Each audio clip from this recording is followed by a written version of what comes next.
Hey Steve. Hi everyone else who is watching. This is John DeVore. I'm sitting in Monkey House, which is my office inside the DeVore Fidelity factory in Brooklyn. Steve asked me to make a video that describes the core of my system. That was Lulu Bear. She's one of the factory cats. She just sneezed, if you heard that. This is Lulu Bear. So I was going to do a little tour through the hi-fi system that's here in Monkey House. It's also the workhorse for all my designs, so all the fine-tuning and real critical listening is done on this system. If we start with the digital source in this system, it's files stored on a hard drive on my computer. Playback software is Rune, and then that is fed into the Totaldac Streamer, and then that is fed to a Totaldac D-1 tube DAC. There are two stereo cartridges that spend most of their time in the system. It'll either be a Dynavector XV-1 that I've had for several years and love, very dynamic cartridge, or it'll be a Koetsu Coral Stone Platinum, which is absolutely exquisite sounding. I have two Bakelite vintage EMT mono cartridges, an OFD-25 and an OFD-15. And then I have an old Ortofon Type C Bakelite cartridge, which is a 65 micron stylus, and that one is for 78s. There are two turntables that spend the most time in the system, and they both live in custom plinths. I've been an analog front-end tinkerer for almost as long as I've been a speaker builder, and for me the two are really very similar. So both of the turntables that spend most of the time in this system are on custom plinths that I've engineered. The one that's in there currently is a Garrard 401, and that has a Shindo bearing and platter. The other one that spends the most time in here is a Technics SP10 Mark II. Aside from me loving both of those turntables, one of the real reasons why those are the two that get the most playtime is that they both play 78s, and I enjoy playing 78s quite a bit. So at the moment, the Dynavector cartridge is mounted on an SME VI-Vi tonearm, and there's an EMT OFD-25 mounted on a vintage Ortofon RK-309 tonearm. Those are in turn plugged into my preamp, which is an EMT JPA 66 Mark II. I've lusted after this preamp since I first saw it, and that was in 2007. This preamp was actually introduced in the US at CES in my room. It was the same year I was introducing the Gibbon 9s. Jules Lyman from EMT brought the prototype of this baby, and I fell in love with it. It is a very phonocentric preamp. It has 4 independent phono inputs. 2 of them have their own MC step-up transformers, a low impedance and a higher impedance one.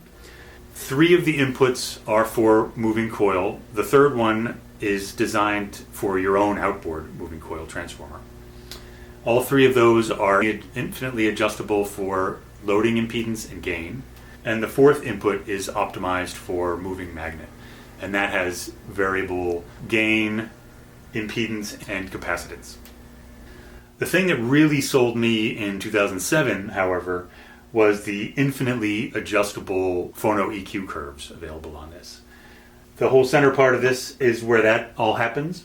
There's a turnover, hi-fi curve, and scratch filter, and those are all infinitely adjustable. So you can dial in any EQ curve from RIAA to before that. So very early monos, Columbia curves, and such.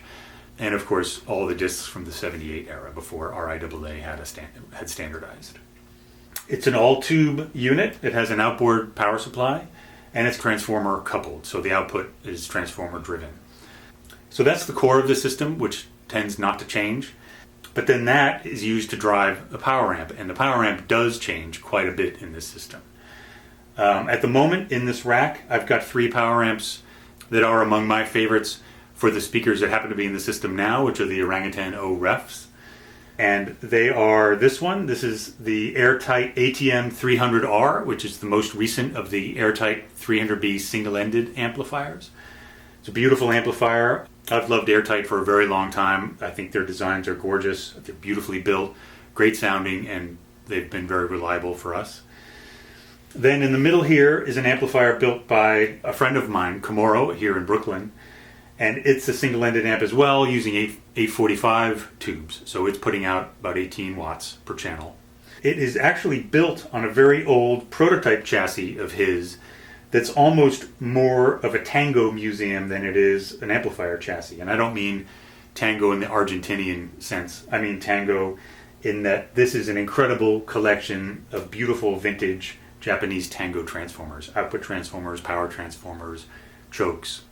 And then the last amplifier in this system here, I'm going to move aside so you can see it. I'm going to move Lulu Bear, is what I call the Hedgehog. And this is an original Aleph 3 by Pass Labs. And it's a single-ended MOSFET amp, 30 watts per channel. And like Nelson Pass's more modern first watt designs, it's a very simple circuit and beautiful sounding.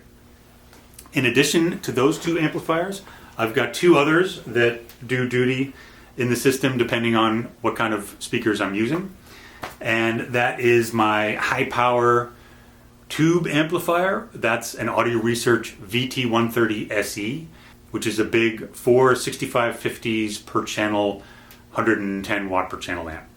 And then my high power solid state amp is a Parasound Halo, the A21 amplifier, which is just a fantastic all-around, very neutral but not boring sounding amplifier that has current for days.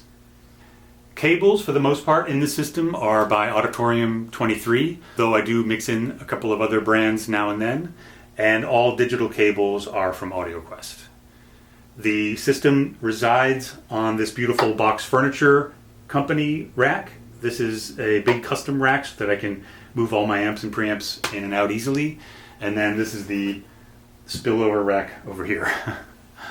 I think that covers everything. I want to thank Steve very much for allowing me to do this video for his channel. And I hope everything I said makes sense. If you have any questions, you can either email me or leave something in the comments below. And again, thank you very much, Steve, and bye.